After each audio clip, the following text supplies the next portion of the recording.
Imagine the foundation of the tallest building in the world, the Burj Khalifa, suddenly falls apart.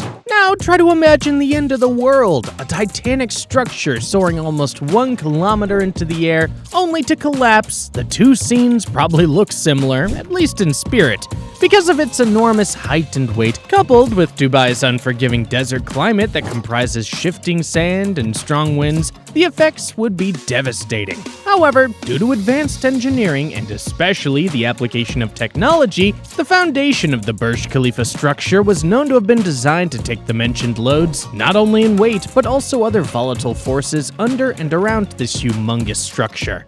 The first major challenge of building the Burj Khalifa was Dubai's soil.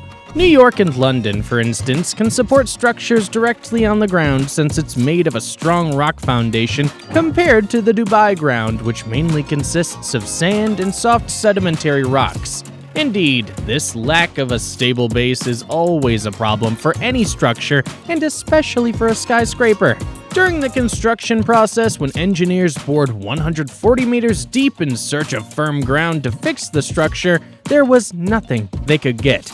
Ordinarily, constructing a structure in such a soil type is considered a bad idea and would only lead to monumental failure. It is under the foundation that it receives the pressure from the soil, and without firm ground, it will pave the way for the sinking of the building by the compression of the soil beneath. Thus, the process that is called settlement can result in the emergence of major structural problems. If the loading of the floor slab is uneven, then cracks will begin to form in other floors, which can lead to failures in the building. But with Burj Khalifa, engineers could not go find better ground. There was none to be had. Instead, they had to regulate the way and manner the building settled down, waiting for it to happen, but ensured it was an even and standard magnitude of settlement that could safely handle the building. To do this, they turned to an ingenious solution: making relative movement, which forms a mechanical interlock between the pile and the soil in the form of frictional resistance. When there was no suitable foundation to lay the groundwork on, engineers resorted to placing pilings that would hold the structures firmly to the Earth's crust.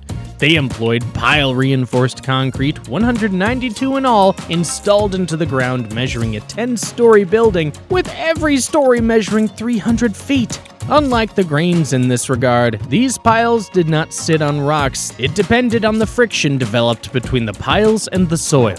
It is as simple as driving a slim iron bar into the sand during a beach day. The closer you get, the more abrasive the sand is to the rod, hence slowing down the rate at which it falls. The greater the depth of penetration, the larger amount of opposition developed. In the design of the piles that were utilized in the construction of the Burj Khalifa, every pile produced friction to support the building. These deep piles are designed to function hand in hand with the imposed massive raft foundation on top of them. The raft is not a small structure. It is as thick as 2 grown men laid on top of one another. Its section is designed to help divide the building's loads on the piles and the ground below it in such a way that any one area will never have to carry too much weight as to sink in. Through this process of spreading the load, the engineers made sure that the building settled at a slow rate, and this was all around. When they were constructing the Burj Khalifa, architects and engineers were amazed to discover that even when the construction was complete, the structure had only moved about 5 centimeters. For such a construction of its size and weight, it is perfectly normal that the building will settle slightly, and that amount is not at the dangerous end of the scale.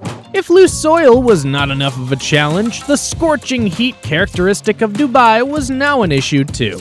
Daytime temperatures can rise well over 40 degrees Celsius, 104 degrees Fahrenheit, which doesn't exactly make for good concrete pouring conditions. Concrete tends to heat when it is curing, and at such high temperatures, the rate of curing will increase, and therefore cracks and reduced strength will ensue.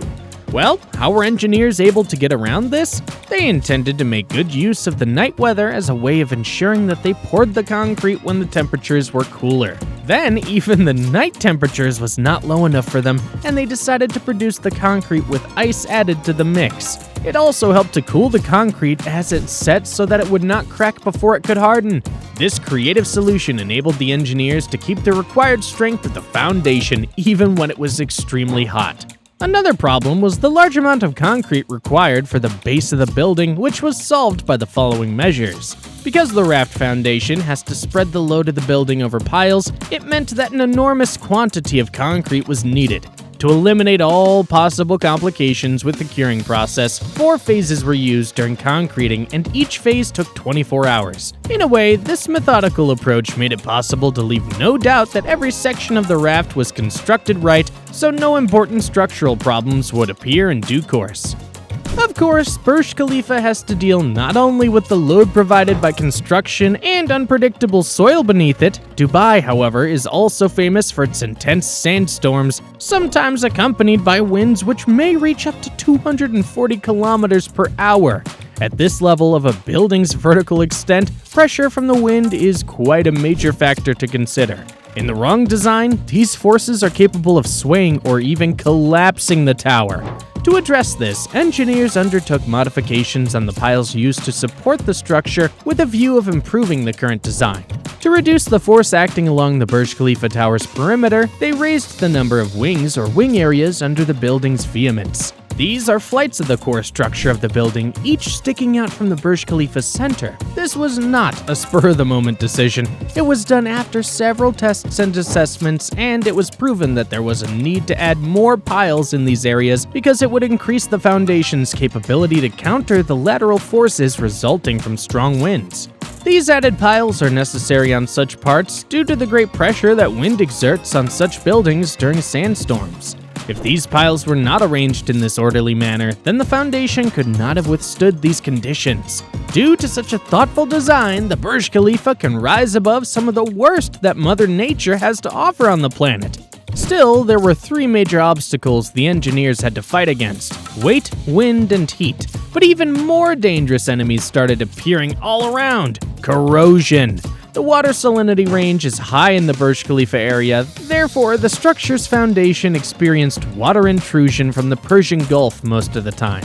Such salt water over time might corrode the steel reinforcement bars, otherwise known as rebars, inside the concrete pile. When the rebars corrode, this is more dangerous to the foundation since the entire structure might be compromised. In order to combat this unseen danger, engineers sought a method called cathodic protection. This system makes the rebars act as a cathode, which in other words is a negatively charged electrode, while a sacrificial anode, for instance, one made of titanium, undergoes the process of corrosion. Then, a direct current is passed between the anode and cathode so that the steel rebars are protected from corrosion. That is why the usage of the cathodic protection system is necessary. However, the system is not perfect. If an insufficient amount of electricity is passed through the solution, the rebars will still start corroding. Since excessive current density leads to a higher concentration of atomic hydrogen on solid steel surfaces, it can make steel brittle and prone to cracking, a phenomenon known as hydrogen embrittlement. Another disadvantage of this system is that the application of electricity needs to be regulated, hence the need for constant monitoring. From time to time, the sacrificial anode will require change, and only this system will guarantee that the foundation is protected for decades.